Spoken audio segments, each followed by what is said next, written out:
Friend, मैं धीर कौशिक आप सभी का अपने यूट्यूब चैनल ट्रैवल एक्स में स्वागत करता हूँ, जहाँ मैं देश और दुनिया की तमाम टूरिस्ट प्लेस के बारे में आपको बताता हूँ। आई होप आप सब ने मेरे चैनल को सब्सक्राइब कर किया होगा।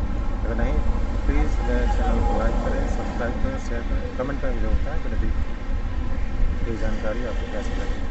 तो चलिए आज की टूर पर हम शुरुआत करते हैं। चलिए फ्रेंड, आज जैसे कि आप देख रहे हैं मुंबई के बस, तो आज हम अपने टूर की शुरुआत, हमारा आज टूर है मुंबई का। आज हम मुंबई दर्शन करेंगे। तो हम अपने टूर की शुरुआत में मैं आपको संपूर्ण मुंबई दर्शन का टूर कराऊंगा मैं आपको।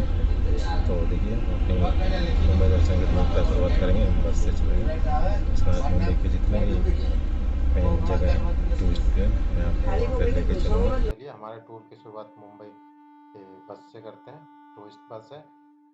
हम अपनी टूर की शुरुआत अंधेरी से करते हैं। अंधेरी से हम चलते हुए, देखिए मुंबई ऊंची ऊंची इमारतों से ही जाना जाता है। सड़कों पे ऊंची इमारतें, भागदौड़ करती गाड़ियाँ, यहाँ की लाइफस्टाइल। तो अभी हम आए हैं, आपने सुना होगा, फिल्मों में देखा होगा, धारावी। हिंदुस्तान का, एशिया का कह लीजिए सबसे बड़ा स्लम एरिया बहुत दूर में फैला हुआ है। बहुत फिल्मों में आपने इसके बारे में सुना होगा। तो ये मुंबई का धारावी एरिया है। तो हमारी बस इस एरिया से होते हुए हम जाएंगे टाउन साइड में, यानी साउथ मुंबई में, जिधर gateway of India, Taj hotel, बहुत सारी चीज़ें हैं। तो हम यहाँ से होते हुए हम आ गए हैं CST, छत्रपति शिवाजी महाराज टर्मिनस। इसे वेस्टर्न रेलवे का हेडक्वार्टर कहते हैं। 1853 में पहली बार यहाँ लोकल ट्रेन चली थी, CST टू ठाणे। इसका निर्माण 1887 में शुरू हुआ था, जून 1887 में, और इसका निर्माण कंप्लीट हुआ था 1897 में। इसके जो आर्किटेक्ट थे फ्रेडरिक विलियम्स, ये बहुत ही खूबसूरत है। इसके ठीक सामने BMC का, मुंबई म्यूनिसिपल कॉरपोरेशन का ऑफिस है, जिसे 1893 में बन के कम्प्लीट हुआ। तो 255 फीट ऊंची ये इमारत है। तो अभी हम वहाँ से चलते हुए जा रहे हैं गेटवे ऑफ इंडिया की तरफ। ये देखिए, आपने फिल्मों में देखा होगा इस बिल्डिंग को, तो आप पहचानते होंगे ये कौन सा है। ये अभी आप पहुँचे हैं गेटवे ऑफ इंडिया। यहाँ से हम गेटवे ऑफ इंडिया पे ताज होटल, गेटवे ऑफ इंडिया और बोट राइड करेंगे, जैसा कि हमने पहले वीडियो में बताया। तो गेटवे ऑफ इंडिया के बारे में और ताज होटल के बारे में तो आपको डिटेल में जानना है, तो आप हमारे पहले वीडियो देखिएगा। गेटवे ऑफ इंडिया के बारे में फिर भी मैं आपको थोड़ा बहुत बता देता हूँ। इसे जॉर्ज फिफ्थ और उनकी प्रिंसेस मैरी के आगमन पे 31 मार्च 1911 में इसका नींव रखा गया था। 1924 में पूरा काम हुआ था। ताज होटल को 16 दिसंबर 1903 में जमशेदजी टाटा ने बनवाया था। 560 कमरों और 44 स्वीट्स वाले ये ताज होटल 2.1 बिलियन की लागत से बना था। उस समय इस होटल में एक दिन का ठहरने का किराया 10 रुपये था, और आज एक कप चाय पीने के लिए आपको करीब 900 रुपये खर्च करने पड़ेंगे। अब इसके ठीक सामने हम फेरी राइड पे चलेंगे। फेरी राइड के लिए यहाँ पे दो तीन तरह के फेरी राइड है। 100 रुपये का भी एक फेरी राइड है जो आपको आधे घंटे घुमाएगा। एक 180 का फेरी राइड है जिस पर हम अभी जा रहे हैं। ये आपको करीब 45 मिनट तक आपको समुद्र की सैर कराएगा, जिसमें आपको समुद्र में जितने भी इंडियन नेवी का वो जहाँ पर आर्म्स वगैरह रखे जाते हैं, वो सारी चीज़ें, वर्ल्ड ट्रेड सेंटर यहाँ से आपको दिखेगा, वो सारी चीज़ें, पोर्ट शिप की जो है वहाँ पे दिखेगा। यहाँ से हम ताज होटल और वो गेटवे ऑफ इंडिया का व्यू कितना खूबसूरत दिखता है। तो आपको मैं बता दूं कि ये ताज होटल के बारे में जो आपको कहानियाँ सुनना है, जानना है, तो हमारा जो एक वीडियो ताज होटल और गेटवे ऑफ इंडिया के बारे में जो बताया था, तो उस पर आप उस वीडियो को देखिए और आपको पूरे डिटेल से ताज और गेटवे ऑफ इंडिया के बारे में आपको वहाँ पर बताया गया है। तो हमारा नेक्स्ट टूर है, यहाँ से जब गेटवे ऑफ इंडिया और ताज होटल और फेरी की सवारी करने के बाद अब हम चलेंगे गेटवे ऑफ इंडिया से बिल्कुल थोड़ी दूर आगे ही है यहाँ पे जो ये इस सीधे जो रास्ता है, यहाँ से हम जब आगे निकलेंगे तो आएगा हमारा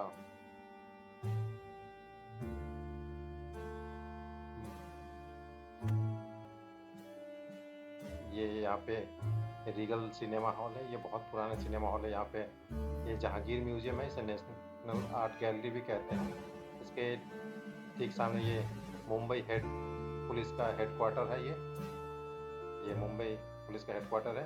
और ये देखिए यहाँ से ताज होटल भी दिखता है, नई वाली बिल्डिंग। और यहाँ पे नेशनल आर्ट गैलरी भी है। तो नेशनल आर्ट गैलरी भी है, आप आइए। ऐसे जहांगीर गैलरी के नाम से भी जानता है।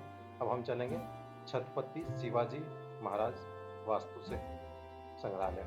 इससे पहले the prince of Wales museum कहा जाता था।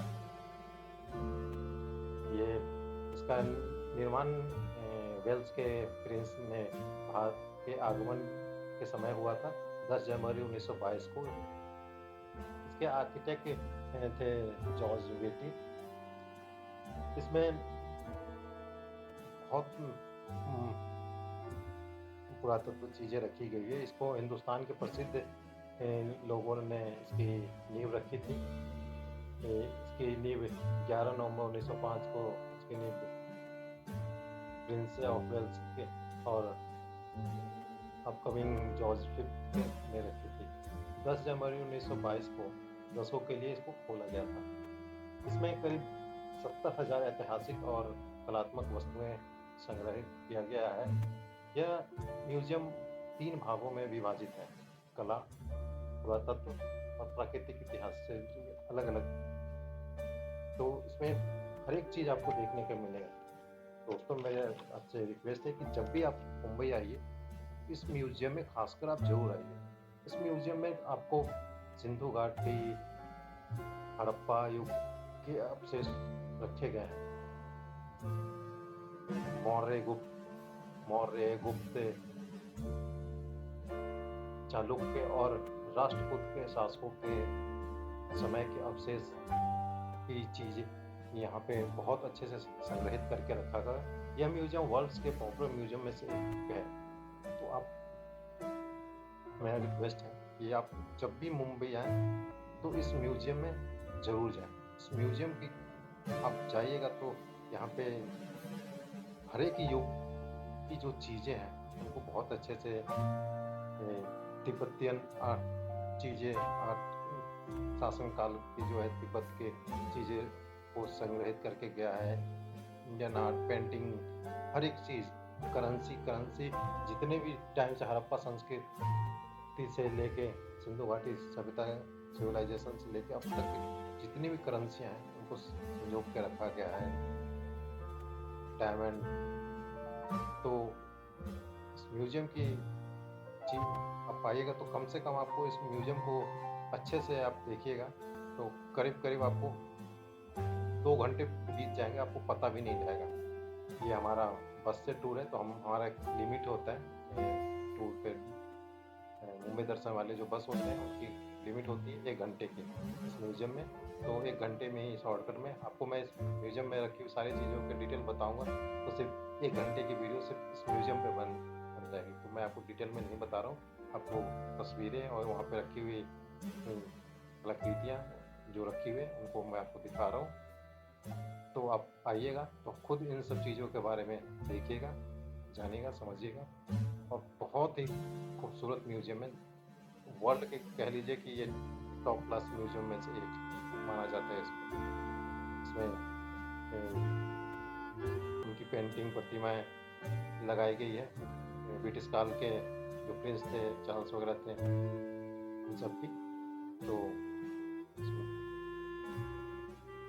हिंदू सभ्यता से जुड़ी हुई बहुत सारी चीज़ें इस म्यूजियम में। पहले के ज़माने में मम्मीज़ वगैरह कैसे संग्रहित करके उनको रखा जाता था, टेक्निक, वो ताबूत वगैरह इसमें रखा हुआ है। भगवान बुद्ध से जुड़ी हुई तमाम चीज़ें, कह लीजिए कि आपको हर एक चीज़ इस म्यूजियम में आपको देखने को मिलेगा। तो आप जब भी आइए तो इस म्यूजियम में ज़रूर आइएगा। बाकी आप डिटेल में इसको, इस म्यूजियम की जो बिल्डिंग की जो शैली थी ये इस शैली को कहते हैं इंडो सर्गनिक शैली में बनाया गया था। जैसा कि आपको मैंने बताया था कि इस म्यूज़ियम के निर्माण का जो विचार है ना, हिंदुस्तान के ही उस टाइम के प्रसिद्ध लोगों के दिमाग में आया था। तो उन्होंने ही प्रिंस ऑफ वेल्स के हिंदुस्तान यात्रा पे उनके सम्मान में इस म्यूज़ियम को बनाया गया था, रखा गया था और इस म्यूज़ियम का निर्माण हुआ था। तो आप जब भी आएँ इस म्यूज़ियम में खासकर तो मैं रिकमेंड करूँगा कि आप ज़रूर आएँ। ये देखिए, आज हम जैसे लूडो वगैरह खेलते हैं ना, उस टाइम पे ये सारी चीज़ें यहाँ पे म्यूज़ियम में बहुत अच्छे से सभी पूरा डिटेल में वहाँ पे लिखा हुआ है। तो आप आइएगा तो स्पेशली इस म्यूज़ियम के लिए 2 घंटे टाइम निकाल के आइएगा, तब इस म्यूज़ियम के बारे में आपको डिटेल से जानने को मिलेगा। इसमें कलाकृति ये देखिए, सिंधु घाटी जो पाकिस्तान में भी है, पाकिस्तान के सिंधु घाटी की वहाँ की जो उस टाइम के ये जो स्टोन वगैरह है, दीवारों के जो पत्थर वगैरह था, आज भी इसमें संग्रहित करके रखा हुआ है।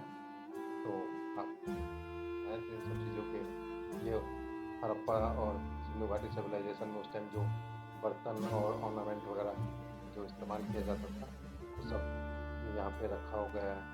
करेंसी, सिक्के वगैरह जो होते थे उस टाइम जो पहनते थे कानों में, हाथों में, जो लोग ज्वेलरी के तौर पे गले में, ये सब चीज़ें वो उस टाइम के रखे हुए हैं। तो आपको इतिहास के बारे में जानने को बहुत कुछ मिलेगा।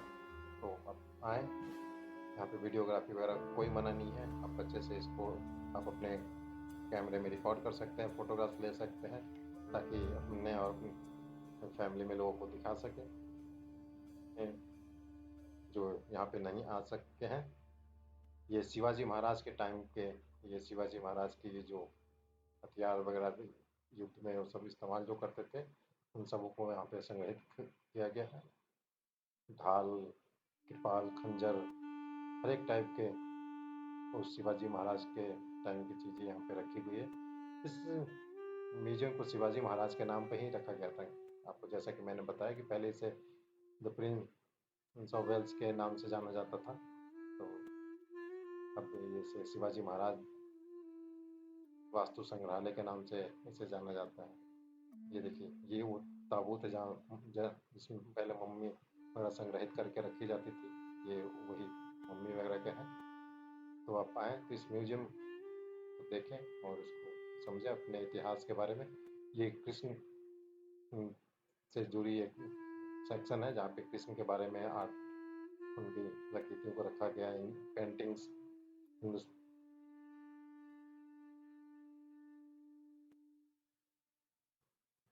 इंडियन पेंटिंग्स के बारे में आपको एक-एक तस्वीर, इतनी खूबसूरत तस्वीरें हैं कि आप इन पेंटिंग्स के फ़ोटोग्राफ्स ले सकते हैं।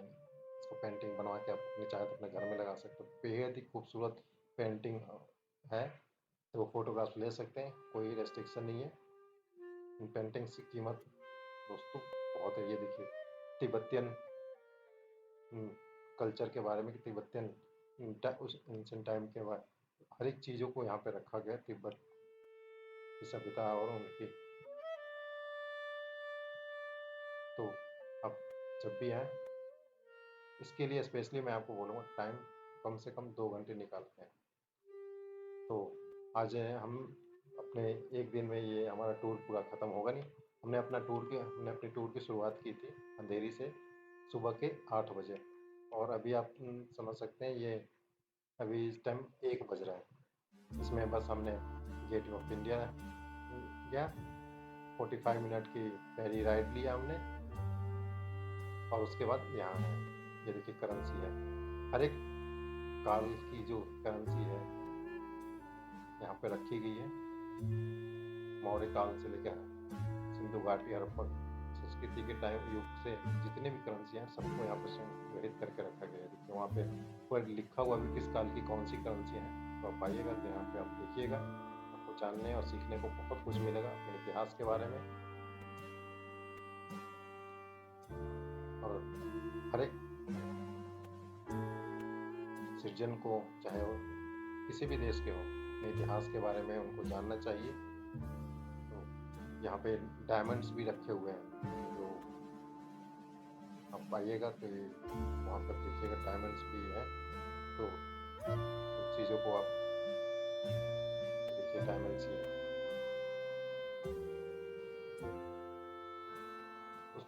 उस टाइम के, उस समय के, उस अवधि के डायमंड्स भी यहाँ पे रखे हुए हैं। तो इस म्यूज़ियम का आइएगा तो ज़रूर देखिएगा, बहुत ही खूबसूरत म्यूज़ियम है, बहुत कुछ सीखने को मिलेगा। अब यहाँ से हम होते हुए चलेंगे, ये देखिए मुंबई का हाई कोर्ट है। हाई कोर्ट, मुंबई के हाई कोर्ट तो आप फेमस होगा कि कितने फिल्म एक्टर और लोग यहाँ पे जाते हैं तो फेमस है। ये एसबीआई का हेडक्वार्टर है।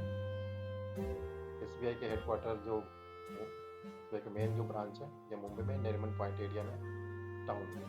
अब एसबीआई के हेडक्वार्टर के पीछे वो पीली वाली जो आपको बिल्डिंग दे रही है, ये मुंबई का ये विधानसभा है। 228 सदस्यों वाली ये विधानसभा, ये एमएलए फ्लैट है। यहाँ पे जो विधानसभा में जीतने के बाद जो एमएलए बनते हैं उनके रहने के लिए सारे हैं।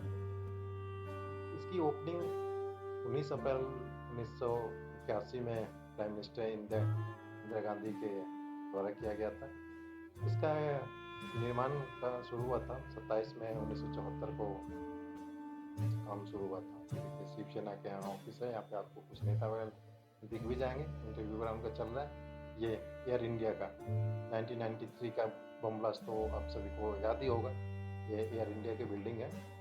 एयर इंडिया की बिल्डिंग से होते हुए अब हम चलेंगे नरीमन पॉइंट की तरफ। नरीमन पॉइंट देखिए कितना खूबसूरत नज़ारा है। तो नरीमन पॉइंट का अभी का टाइम जो है 4 बजने वाला है करीब। मैं आपको अभी का और नाइट विजन भी आपको दिखाऊंगा। नरीमन पॉइंट को ये मैरिन ड्राइव पे है, इसे क्वींस नेकलेस भी कहते हैं। रात में जब दोस्तों यहाँ पे जब लाइटें जलती है ना, तो ये क्वींस की नेकलेस की तरह ये दिखता है। वो सामने आपको दिख रहा है मालाबार हिल है। मालाबार हिल हम कल आपको लेके चलेंगे अपने नेक्स्ट टूर पे। ये गिरगांव चौपाटी है, जहाँ पे आपको याद होगा कसाब अजमल कसाब यहाँ पकड़ा गया था। यहाँ पे कांस्टेबल तुकाराम मारे गए थे, उनकी यहाँ प्रतिमा भी लगी हुई है। गिरगांव चौपाटी ये देखिए उनकी प्रतिमा लगी हुई है। तो ये गिरगांव चौपाटी है। पहले ये गिरगांव चौपाटी बहुत फेमस था। अब जो भी थोड़ा ज़्यादा हो गया है फिल्म वालों की वजह से शूटिंग वगैरह वहाँ पे ज़्यादा होते रहते हैं। तो ये भी अभी भी ये चौपाटी बीच है अभी, आप आइएगा, बहुत ही साफ देखिए। यहाँ से आपको पूरा नरीमन पॉइंट का व्यू दिख रहा है। हम आपको अब शाम का व्यू यहाँ का दिखाएंगे। नरीमन पॉइंट का मेन व्यू है, कितने फिल्मों में आपने देखा होगा। यहाँ पे बैठ के सनसेट देखना स्पेशली मुझे बेहद पसंद है। मेरी अपनी बता रहा हूँ, आप बैठ के शाम को जब भी मैं आता हूँ सनसेट होते हुए देखना। जैसे जैसे शाम ढलेगा यहाँ का नज़ारा, यहाँ पे लोग इकट्ठा होते रहते हैं। यहाँ पे अपने पूरे दिन के भाग दौड़ के लाइफ से आके शाम को यहाँ पे लोग इसके चारों तरफ जो वॉल है वहाँ बैठ के लोग अपने फ्रेंड फैमिली के साथ अपने वक्त बिताते हैं। बहुत ही खूबसूरत है। यहाँ पूरा एकदम ग्राउंड दिखेगा। ये देखिए वो लावा का दिख रहा है एरिया, नेवी नगर कहते हैं क्योंकि वहाँ पे ज़्यादातर नेवी वाले ही वहाँ क्वार्टर्स हैं। ये देखिए लाइट जैसे जलने लगी है, जैसे जैसे ये पूरा क्वींस की नेकलेस की तरह दिखेगा ये आपको रात में। बहुत ही खूबसूरत नज़ारा होता है। ये सामने देखिए होटल ट्राइडेंट ओबराय। इस ओबराय होटल सभी जानता है, सभी लोग जानते हैं। तो ये सामने नरीमन पॉइंट के लिए होटल ओबराय, आप आइएगा तो यहाँ पे शाम के टाइम अपना वक्त बिताइएगा। बहुत ही खूबसूरत जगह है। हम आज के इस एपिसोड में पूरे मुंबई दर्शक नहीं दिखा सकते, पूरा बनाएंगे तो आपको बोर हो जाएगा, इसलिए इस टूर को हम 2 एपिसोड में बनाएंगे। तो आज का हमारा टूर यहीं तक करेंगे, फिर हम कल आगे मालाबार हिल से आगे आपको फिल्म वालों की नगरी, सब उनके बिल्डिंग कोठियाँ वगैरह सब दिखाएंगे। तो आप बने रहिएगा हमारे चैनल पर और हमारे नेक्स्ट वीडियो के लिए वेट कीजिए, तो हम आपको दिखाएंगे। ये देखिए, और वीडियो अच्छी लगे तो प्लीज़ दोस्तों लाइक और सब्सक्राइब जरूर करें और कमेंट करके बताएं कि कैसी लगी मेरी दी गई जानकारी, ताकि मैं आपके लिए और अच्छे अच्छे वीडियो लाता रहूं।